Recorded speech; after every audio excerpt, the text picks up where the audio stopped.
पुनः एक बार स्वागत करेंगे हम आपका हमारे YouTube channel Hemraj sir biology में। बच्चों, मैं आज जिस टॉपिक पे बात करना चाहूँगा वो क्लास 10th के टॉपिक है जिसका नाम है digestive system. Digestive system in Hindi language पाचन तंत्र, मानव पाचन तंत्र के बारे में हम बात करेंगे।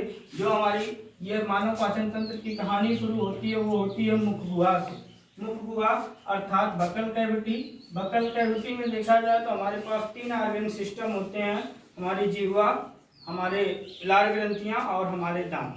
जिसमें से लार ग्रंथियां 3 प्रकार की होती हैं और 3 जोड़ी पाई जाती हैं। लार ग्रंथियां 3 प्रकार की होती हैं, 3 जोड़ी पाई जाती हैं, जिन्हें हम अधो अनुग्रंथि, अधो जिह्वा ग्रंथि, कर्णमूल ग्रंथि कहते हैं।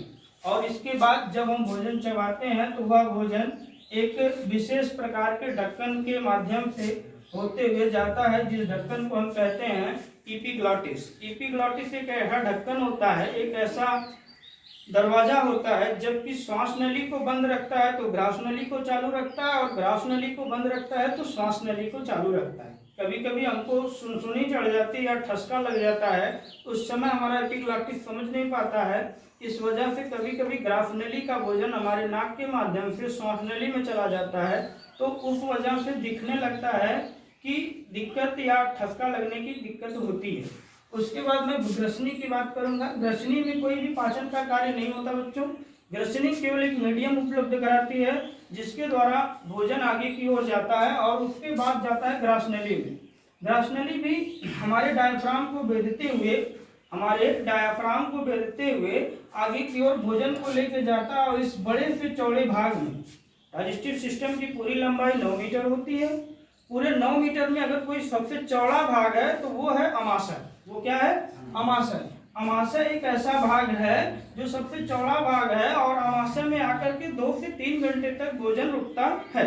और भोजन रुकने के साथ साथ इसमें विशेष प्रकार की ग्रंथियां पाई जाती हैं, जिन्हें हम जठर ग्रंथि कहते हैं। क्या कहते हैं बच्चों? जठर ग्रंथि। जठर ग्रंथि में जो जठर रस निकलता है उसमें पाया जाने वाला हाइड्रोक्लोरिक एसिड ये हमारे भोजन को बहुत अच्छे से पचाने का काम करेगा। ठीक, इसके बाद यह भोजन एक विशेष प्रकार के वाल्व से होते हुए, जिस वाल्व को हम पाइलोरिक वाल्व कहते हैं, उस पाइलोरिक वाल्व से होते हुए यह भोजन ग्रहणी में पहुंचता है। यहाँ तक भोजन का पूरी तरह से पाचन हो जाता है।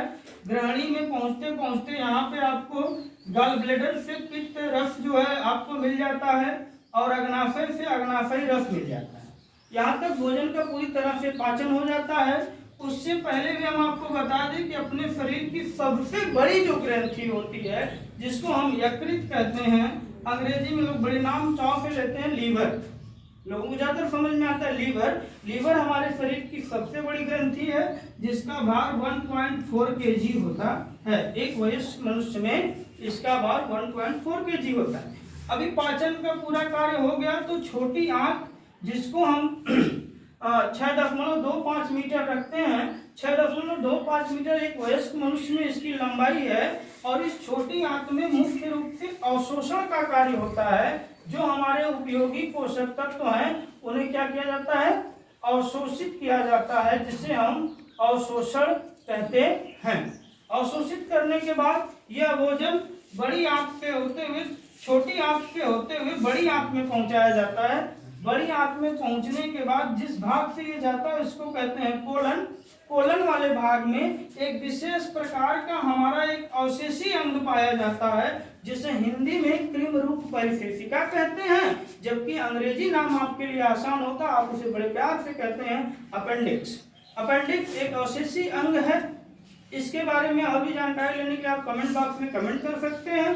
बट अपेंडिक्स से अगर आगे बढ़ेंगे या आप कोलन वाले भाग से अपने भोजन को लेकर आगे बढ़ेंगे तो बड़ी आंत को जो उल्टा यू आकार की होती हुई इस भोजन को में जो उपस्थित खनिज तत्व और जल का अवशोषण मुख्य रूप से बड़ी आंत में होता है। बड़ी आंत के माध्यम से अवशोषण के बाद पूरा भोजन जो है अवशेष के रूप में, जो अवशोषित होने के बाद बचा हुआ अपचित भोज्य पदार्थ मलाशय में एकत्र हो जाता है, जिसे समय समय पर हम गुदाद्वार से बाहर कर देते हैं। अभी भी पाचन तंत्र से संबंधित, भोजन के पाचन से संबंधित बहुत से आपके क्वेश्चन अगर पुटअप होते हैं उन्हें मैं शॉर्ट वीडियो में आपको जरूर बताऊंगा। तो थैंक यू, मोस्ट वेलकम।